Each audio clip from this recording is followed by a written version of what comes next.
Boss Bans, itong gobyerno ni Bangag galing magnakaw, alam nila saan ilalagay na nakawin, flood control at ayuda. Bakit po? Kasi pag bumag pag may baha ay na ano eh, nabangga ng barko. Leonard Alecha, baka sabihin niya na yan to ang 21 pesos, bumili ka at bumalik dito. Pag hindi ka nabusog, sisipain kita palabas al Malacanang. Grabe, no? 22 pesos. Actually, 21.3 lang. 22 pesos lang, mayaman ka na. Kaya pala si Gadun, sabi, paano sasabihin maraming mahirap? Ha? Haka-haka lang yan. Dami-daming tao sa Jollibee. Kaya pala ganun ang sabi ni Gadun. Pag kumain ka sa Jollibee, mayaman ka na.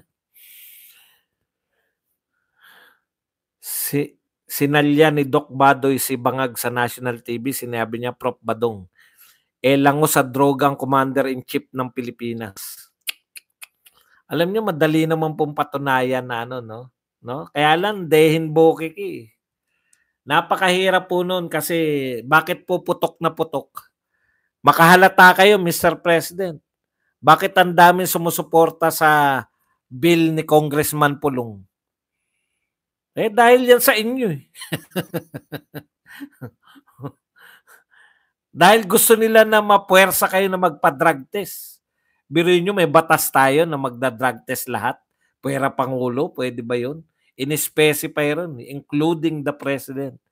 Boss, nangangamoy na senador si Sabit Singson. Mabait na tao yan, magaling na politiko. Pag uminom ka sa Starbucks, Prof. Badong, tingin sa'yo ng mga tao, burgis ka. Yan, ganyan sila, Boss Buds, pag namimili, kasi sila sobra-sobra pera nila. Di na kailangan mag-budget. Ganun po yung mayaman. Hindi mo kinakailangan mag-budget. Kung hindi pinatahimik yung media, malamang hanggang ngayon, balita pa nila si Miss Binag. Actually, hindi naman po. Ganyan na po ang ganyan. Ako mali po yung perception natin na ngayon lang pinatahimik yung media. Ganyan na po sila. Namimili na po sila ng binabalita noon pa. Kaya hindi nalalantad sa atin yan. Wala tayong way para may magbalita sa atin na may iba pa palang balita na tinatago. Tinatago ng media yung balita. Dati na nila yan, kaya sanay sila dyan. Maniwala kayo na dati ano sila tapos ngayon lang. Hindi po. Dati na yan. Kaya nga kontrolado nila. Kaya nga ABS-CBN parang mga kingmaker yung mga yan.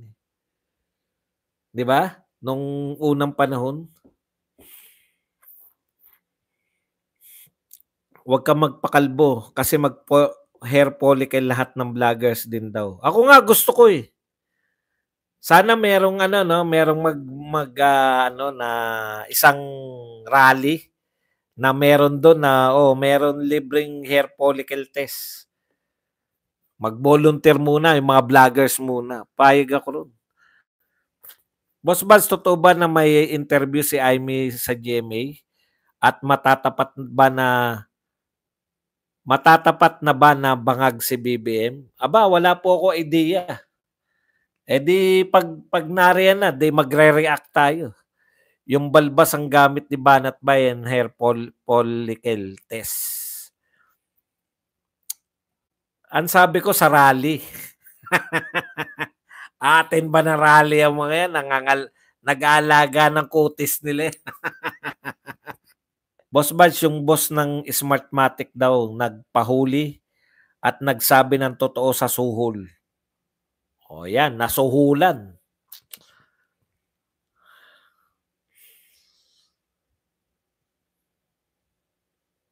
Kasi ako naniniwala ko na nanuhol, pwede talaga yun, no? Kasi kontrata eh.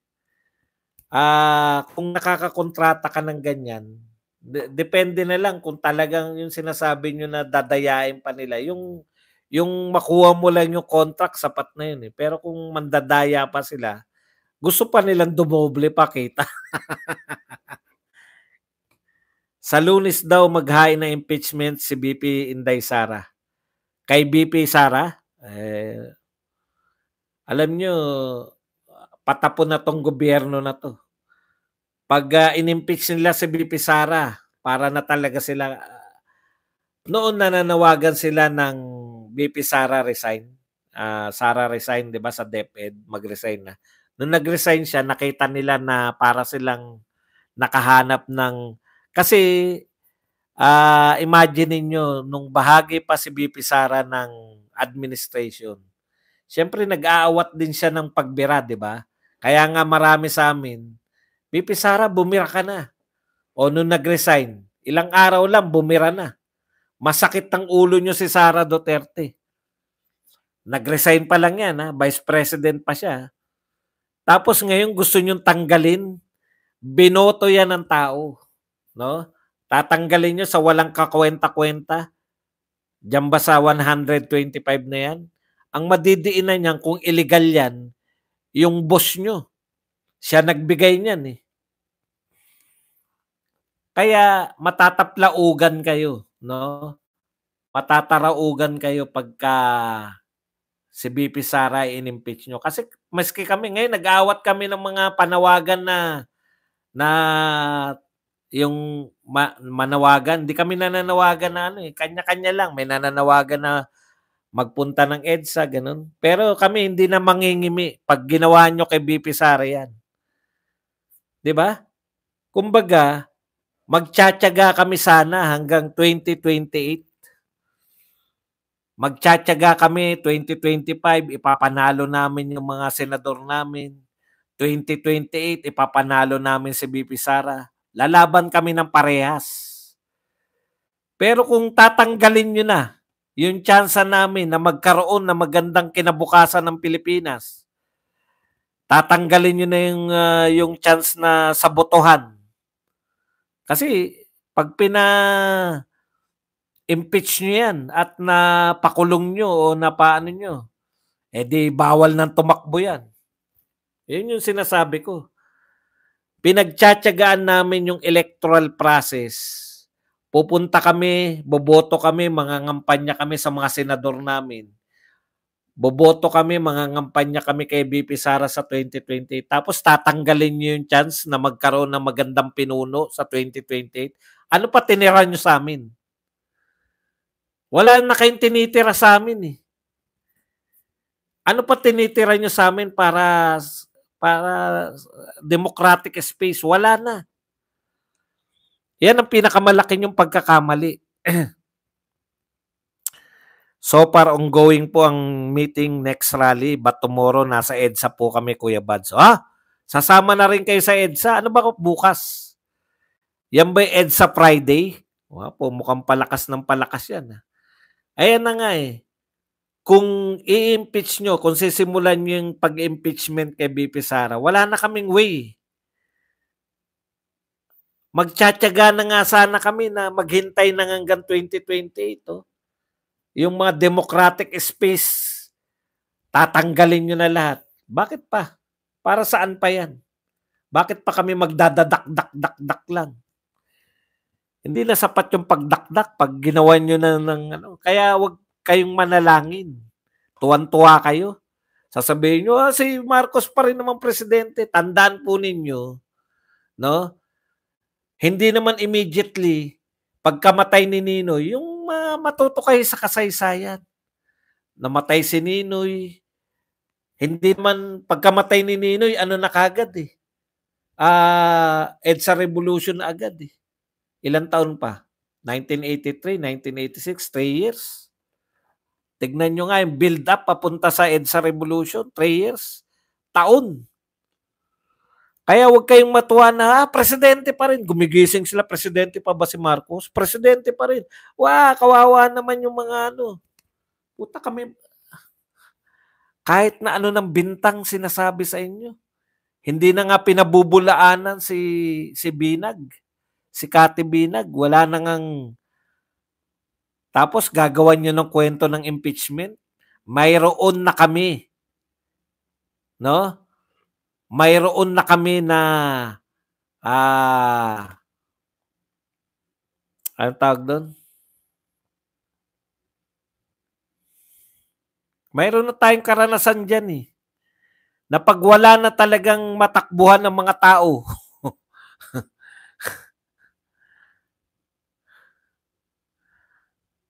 wag kayong kampante na ang mga tao, eh, habang buhay na makikikutya sa inyo sa Duterte.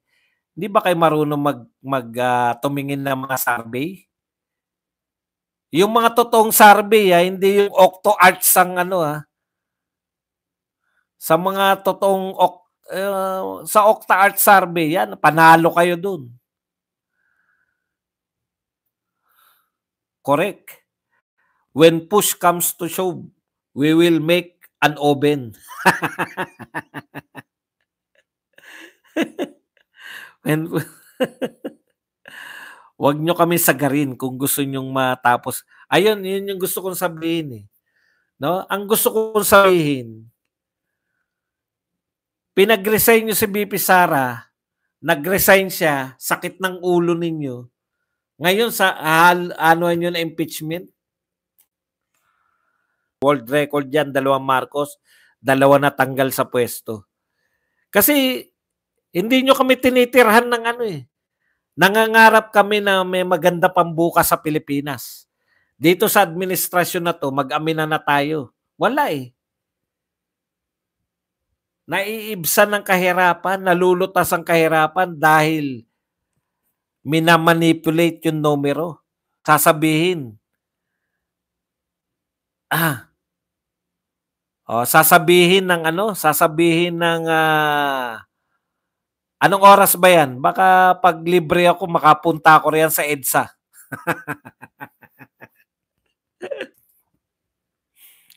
Sabi ni Placido, yes po, EDSA Friday.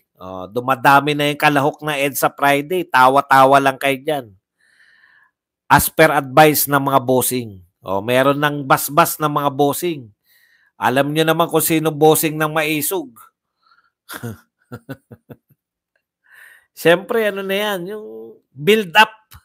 Ika nga build up. Bini-build up na natin yan. Mga insan, magmekos-mekos na tayo. Napapaya sila banat by pag pumunta sila sa EDSA Friday. Nilait nila yan kasi andyan si Sir JM. Dapat daw si PRRD ang susundin. Ang maisog po kay PRRD yan. Ito pong sila Placido, ano po yan, maisog. Sila po yun sa maisog. No? Huwag nyo pong ano yan. Yang maisog po, maski si BP Sara, sinasabi niya maisog na yan. Di ba sabi niya nga na kami, mga Duterte raw, hanggang eternity nakasuporta sa masa. Yung masa ba nakasuporta pa rin sa kanila? Opo. Wala po kaming ifs and buts. Ay, yung mga mag-ifs and buts, ayan, yung mga babaliktad ba? Tanging mga endorsement lang ng Pangulong Duterte at ni BP Sara yung susuportahan namin. Kasi hodang ayaw namin. Naintindihan po ninyo? Kasi hodang ayaw namin. Boss, ang pamilya ko Pilipinas, konti lang sila. Maghapon nila damay ng konti almusal, nasa 500 na, tipid pa po yun. So mayaman po ba kami? Pero mayaman kayo ayon sa NEDA. 22 pesos eh. Kung 500, di ba? Mayaman po kayo nun. Ilan ba sila sa pamilya nyo? Konti lang sila. Buong maghapon 500. Ulam lang ba yan? Kasama pa bigas, lahat? Ito po ito hindi naunawaan to ng iba eh. Politics, ang basehan po ng politics sa mga marurunong sa politika, alliance building. 'Di ba? Makikipag-alliance ka. Kung pare-pareho kayo, halimbawa ang alliance nila ay anti-Marcos, pwede silang makipag-alliance sa ibang grupo. Yung lahat ng mga anti-Marcos, ganun po yun.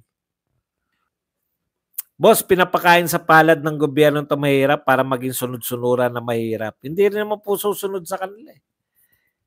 Ibig ba sabihin, nabibigyan nila lahat? Halimbawa, nagpunta sila sa probinsya, lahat yon may ayuda? Hindi po ako naniniwala na lahat nabigyan nila yon. Kaya mas marami po ang nabibigyan na hindi nabibigyan ng ayuda. Hindi nila nakukwenta yun eh. Hindi po yan hawa-hawa. Pag binigyan ng ayuda kapitbahay mo, yung kapitbahay mong hindi nabigyan, masama loob no. Ay mga kapatid, sobra-sobra na tayo sa oras. Bilanggo 74. Ha? Mas mataas pa yung ang budget. Ang budget sa bilangguan 74 pesos. Mayaman ba sa bilangguan?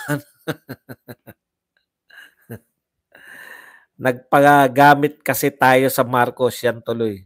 Alam niyo, hindi po natin kasalanan yan, no? Magtotohanan po tayo. Huwag niyo pong isisi victim blaming po yan eh. Yung nambiktima po ang culprit. Kasi bakit hindi ko iboboto yan? Siya lang po sa lahat ng kandidato at that time nagsabi na itutuloy ko yung mga ginawa ni Duterte. Oh, bakit hindi mo iboboto yun? Eh, itutuloy pala. Yun lang po yun.